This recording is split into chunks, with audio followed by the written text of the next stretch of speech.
Mari kita berdoa. Bapa dalam surga, terima kasih atas segala penyertaan-Mu Tuhan.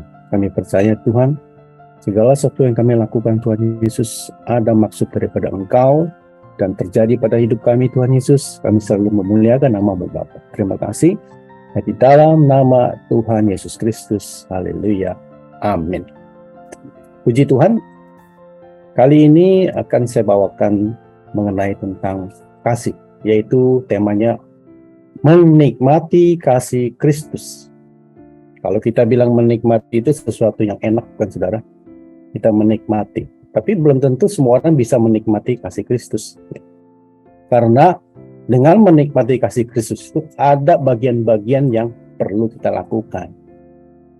Kalau kita menikmati satu perjalanan, kita pun tahu bahwa yang kita pergi itu kita bisa menghargai, kita bisa menikmati karena keindahannya demikian seperti itu. Yang penting adalah hati kita bisa menikmati itu dan mata kita bisa menyaksikan keindahan tersebut. Ya. Saya akan memulai satu kisah, saudara. Ya. Pada satu desa di kota Inggris sana, saudara ya. Satu desa situ, ya. Ada sekelompok petani, ya. Dia itu bekerja sama-sama dalam satu ladang, ya, bekerja setiap hari dari Senin sampai Jumat, ya, pagi sampai petang demikian itu. Ya. Tapi salah satu daripada petani itu lebih diberkati, hidupnya lebih punya damai, hidupnya lebih diberikan berkat yang daripada teman-temannya di sekeliling seperti itu. Kemudian pada satu hari di bulan baik, ya.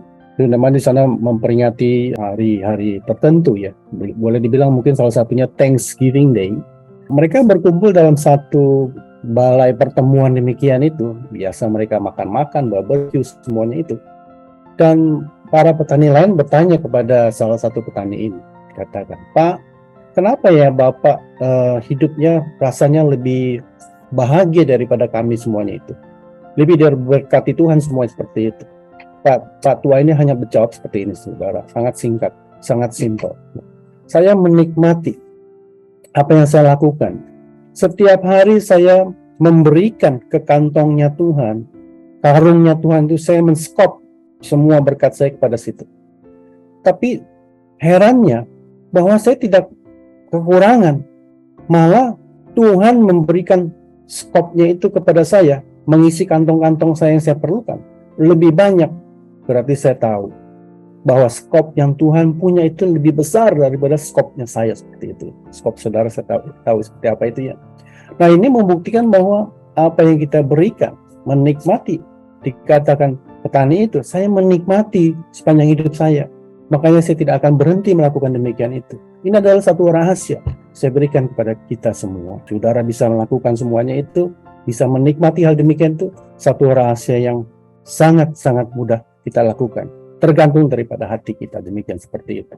Nah, di dunia ini pada waktu kita hidup, saudara, kalau kita ada dua pilihan, disakiti orang, punya satu kemungkinan kita bisa membenci orang itu. Kemungkinan kedua adalah kita mengampuni orang itu, karena kita tahu bahwa firman Tuhan yang kita pelajari, penghakiman bukan milik saya. Untuk apa saya sakit hati? Untuk apa saya marah? Saya tahu berkat itu semuanya daripada Tuhan. Seperti petani ini dikatakan bahwa dia itu walaupun teman itu mungkin iri hati kepada dia tetap menikmati kasihnya Tuhan. Nah demikian adalah banyak orang melakukan ibadah rutinitas ke gereja ataupun kegiatan yang lain seperti itu ya. Hanya untuk memenuhi identitas sebagai orang percaya. Supaya dilihat orang bahwa dia itu adalah orang yang percaya ke gereja, demikian seperti itu. Banyak orang yang hatinya pada waktu mendengar firman Tuhan, dia itu seperti tanah yang tidak subur, seperti benih yang ditaburkan di pinggir jalan yang keras yang berbatu demikian itu, penuh dengan semak belukar. Bukan hatinya itu adalah hati yang subur, terbuka untuk firman Tuhan demikian itu. Kemudian berlangsung terus sampai selama-lamanya hidupnya demikian, tidak pernah berubah. Banyak orang yang melayani Tuhan juga dalam hidupnya itu mengejar posisi, jabatan, merupakan hal yang bisa dibanggakan pada diri sendiri. Padahal semuanya itu, saudara, Tuhan Yesus pun telah mengingatkan kita. Kalau dia mengutus Yesus dalam dunia ini, kau harus namanya percaya saja. Namanya percaya saja sangat gampang, saudara, di hati kita itu. Makanya engkau akan selamat. Jadi kasih itu harus dinikmati, saudara. Nikmati kasih Kristus demikian seperti itu. Bukan kita adalah orang-orang yang untuk dalam dunia ini dipengaruhi dengan dunia ini, terpengaruh dengan keadaan ini. Tapi kasih Kristus itu yang kita nikmati dalam hati kita, dalam setiap roh kita, demikian seperti itu. Sehingga terpancar tuh dari perkataan kita, dari sikap kita, dari apa yang kita pikirkan, demikian itu terpancar bahwa kita adalah orang-orang yang menikmati kasih-Nya pada Tuhan ketika. Walaupun saya hidup berkekurangan, berkecukupan hanya sebagai biasa-biasa saja, demikian seperti itu. Saya tapi adalah orang yang paling berbahagia dapat menikmati kasih Kristus, saudara. Amin, saudara. Ya. Nah, jadi hal yang pertama saya mau katakan bahwa untuk menjadi orang yang bisa menikmati kasih Kristus, ya, itu adalah kita harus memberikan kasih kita, memberikan kasih kita. Kita lihat kitab Yohanes 15 ayat 9 sampai 11, saudara. Ya. Dikatakan demikian. Seperti Bapa telah mengasihi aku, demikianlah juga aku telah mengasihi kamu. Tinggal dalam kasihku itu. Jikalau kamu menuruti perintahku, kamu akan tinggal di dalam kasihku. Seperti aku menuruti perintah Bapakku dan tinggal di dalam kasih-Nya. Semuanya itu kukatakan kepadamu supaya sukacitaku ada di dalam kamu dan sukacitamu menjadi penuh. Demikian, saudara, bahwa kalau kita lihat firman Tuhan mengatakan bahwa kita adalah orang-orang yang menikmati kasih Bapa, demikian seperti itu. Ayat selanjutnya, saudara, ya tidak usah kita buka ya. Ayat 17 dikatakan demikian. Inilah perintahku kepadamu, kasihilah seorang akan yang lain. Jadi kasih itu adalah hal memberi, saudara. Kasih itu adalah hal berkorban. Kasih itu adalah hal yang tidak mementingkan diri sendiri seperti itu. Nah, kalau kita bilang, saya mengasihi Tuhan, Tuhan aku mengasihi engkau. Saya mengasihi jemaatmu Tuhan. Saya mengasihi gerejamu Bapak. Kita membuat satu komitmen kepada Tuhan bahwa saya rela berkorban untukmu Tuhan. Saya rela memberikan segala sesuatu yang aku punya ini, pikiranku, tenagaku, karunia yang Engkau berikan kepadaku, demikian untuk gerejamu Tuhan Yesus, seperti itu. Nah, itu adalah kita bisa menikmati, saudara, karena kita telah diberikan oleh Dia seperti itu.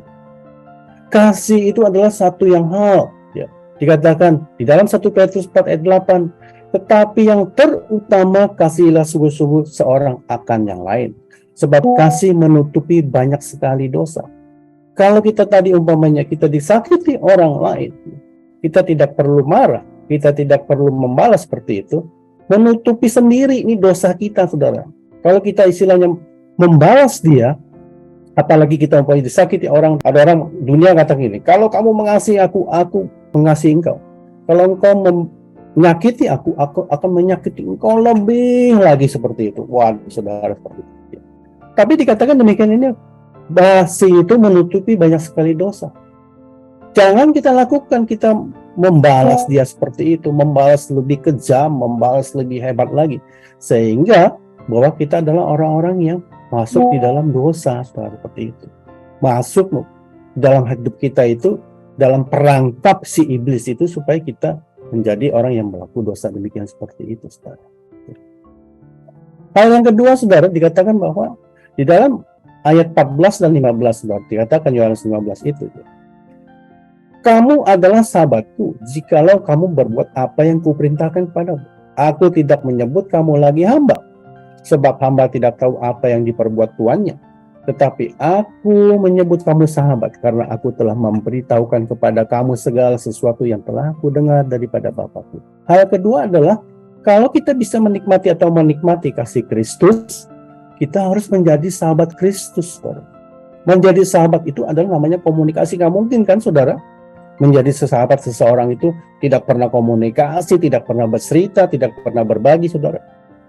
Menjadi sahabat Kristus itu kita berkomunikasi kepada Kristus. Saya percaya pada hari ini pun, pada kesempatan ini pun kita selalu berdoa pagi kepada Tuhan, siang, mungkin malam juga kita berdoa sebelum tidur. Demikian itu kita mengalami satu pergumulan, kita berbicara kepada Tuhan, bagaimana Tuhan Yesus tolong saya Tuhan, supaya saya diberikan hikmat, diberikan rema untuk saya bisa keluar dari masalah ini, saya bisa mengatasi, supaya apapun yang saya alami demikian ini lebih besar kuasamu daripada masalahku. Demikian seperti itu.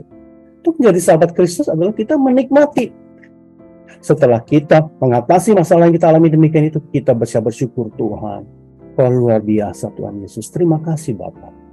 Artinya adalah kita mengucap syukur kepada sahabat kita, yaitu Kristus. Hal yang terakhir, saudara, dikatakan bagaimana kita menikmati kasih Kristus adalah kita menyadari bahwa kita adalah orang-orang yang pilihan Allah, kita seperti itu. Yohanes 15 ayat 16 katakan bahwa bukan kamu yang memilih aku, tetapi akulah yang memilih kamu, dan aku telah menetapkan kamu supaya kamu pergi dan menghasilkan buah, dan buahmu itu tetap, supaya apa yang kamu minta dalam Bapa, dalam namaku, diberikannya padamu. Kita adalah orang-orang pilihan Allah, saudara. Menyadari itu, bahwa kita adalah pilihan Allah. Saudara, umpamanya pada waktu masa-masa mungkin sekolah SMA seperti itu, saudara diterima di dalam satu sekolah yang saudara dambakan, saudara apakah tidak bangga? Pasti bangga, saudara, seperti itu. Kita adalah orang-orang yang harus bangga, harus menjaga alter mater.